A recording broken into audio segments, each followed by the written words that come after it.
तर तुम्हाला एकही पैसा मिळाला नाही। आमच्या महिलांकरता या ठिकाणी सांगितलं, हे सरकार पुन्हा निवडून आल्यावर लाडकी बहीण योजना बंद करणार। बंधू भगिनींनो, आम्ही बंद केली नाही आणि काही झालं तरी लाडकी बहीण योजना बंद होणार नाही।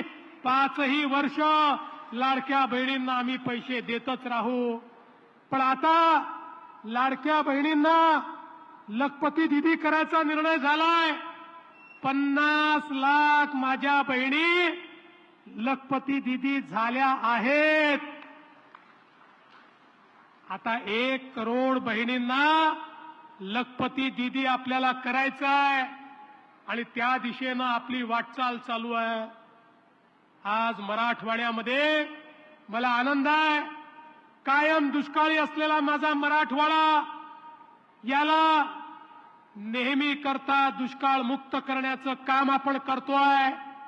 एकीकडे कोल्हापूर सांगलीचं पुराचं पाणी 35 टीएमसी पाणी हे उजनीमध्ये आणून ते मराठवाड्यात आम्ही आणतो, तर दुसरीकडे या ठिकाणी पश्चिमी वाहिनी नद्यांचं वाहून जाणारं 80 टीएमसी पाणी हे कोकणातनं थेट मराठवाड्यामध्ये आणि गोदावरीच्या खोऱ्यामध्ये आम्ही आणतो।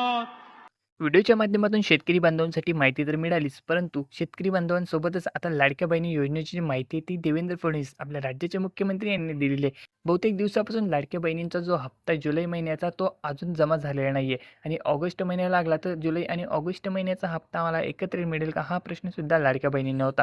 तर फायनली जी आर सुद्धा प्रसिद्ध झाला आहे आणि लाडक्या बहिणींच्या खात्यामध्ये ही रक्कम उद्यापासून जमा व्हायला देखील सुरुवात होणार आहे। या संबंधित जी आर सुद्धा वेबसाईटवरती टाकण्यात आलेला आहे। तुम्ही जी आर बघितला नसेल तर लवकरात लवकर तो बघून घ्या, जेणेकरून तुम्हाला समजणार आहे की तुमचे निधीचं नियोजन आधीच झालं आहे आणि त्याचं वाटपाला देखील आता उद्यापासून सुरुवात होत आहे।